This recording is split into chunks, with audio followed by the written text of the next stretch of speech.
Hello, ഇന്ന് നമ്മൾ ചപ്പാത്തിക്ക് പറ്റിയൊരു എളുപ്പ കറിയായിട്ടാണ് വന്നിരിക്കുന്നത്. അപ്പോൾ ഞാൻ ചീനച്ചട്ടി അടുപ്പിൽ വെച്ചിട്ട് ചൂടാവുമ്പോൾ അതിനകത്തേക്ക് കുറച്ച് വെളിച്ചെണ്ണ ഒഴിച്ചു കൊടുത്തിട്ടുണ്ട്. ഏകദേശം ഒരു 1.5 ടീസ്പൂൺ. അതിനകത്തേക്ക് കടുക് ഇട്ട് കൊടുത്തിട്ടുണ്ട്. പിന്നെ ഇഞ്ചി പച്ചമുളക് ഇട്ടിട്ട് നന്നായിട്ടൊന്ന് വഴറ്റി കൊടുക്കുക. അതിനകത്തേക്ക് മുറിച്ച് സവാള ഇടുന്നുണ്ട്. ഏകദേശം ഒരു മീഡിയം സവാളയാണ് ഇട്ടിരിക്കുന്നത്.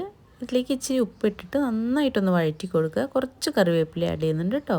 അപ്പോൾ നന്നായിട്ടൊന്ന് വഴറ്റി കൊടുക്കുക. ഉള്ളി നന്നായി വാടി വരണം. അതുവരേക്കും നന്നായിട്ട് വഴറ്റി കൊടുത്തിട്ട് നമ്മുടെ ഉള്ളിയൊക്കെ ഏകദേശം നന്നായി വാടി വന്നിട്ടുണ്ട്. അതിലേക്ക് ഒരു 1/4 ടീസ്പൂൺ മഞ്ഞൾപ്പൊടി, ഒരു 1/2 teaspoon Kashmiri chilli powder add ചെയ്ത് കൊടുത്തിട്ടുണ്ട്. നിങ്ങളെ എരിവിനനുസരിച്ച് നിങ്ങൾക്ക് കൂട്ടുകയോ കുറക്കുകയോ ചെയ്യാം. നന്നായി വഴറ്റിയതിന് ശേഷം ഒരു തക്കാളി നന്നായി ചോപ്പ് ചെയ്തിട്ട് അതിലേക്ക് ഇട്ട് കൊടുക്കുക. തക്കാളി പെട്ടെന്ന് വഴന്ന് കിട്ടാൻ തവി വെച്ചൊന്ന് നന്നായി ഉടച്ചു കൊടുത്താൽ മതി.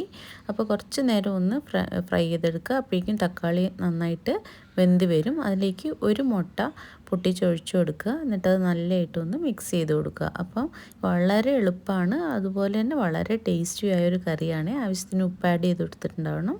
വീട്ടിൽ പ്രത്യേകിച്ച് വെജിറ്റബിൾസ് ഒന്നും ഇല്ലെങ്കിൽ ചപ്പാത്തിക്ക് പെട്ടെന്നാക്കാൻ പറ്റുന്ന ഒരു കറിയാണ്. എല്ലാവരും ഒന്ന് ട്രൈ ചെയ്ത് നോക്കണം. ഇതൊരു ബാച്ചിലേഴ്സ് കറിയും കൂടിയാണ് കേട്ടോ. അപ്പോൾ എല്ലാവരും ട്രൈ ചെയ്യുക.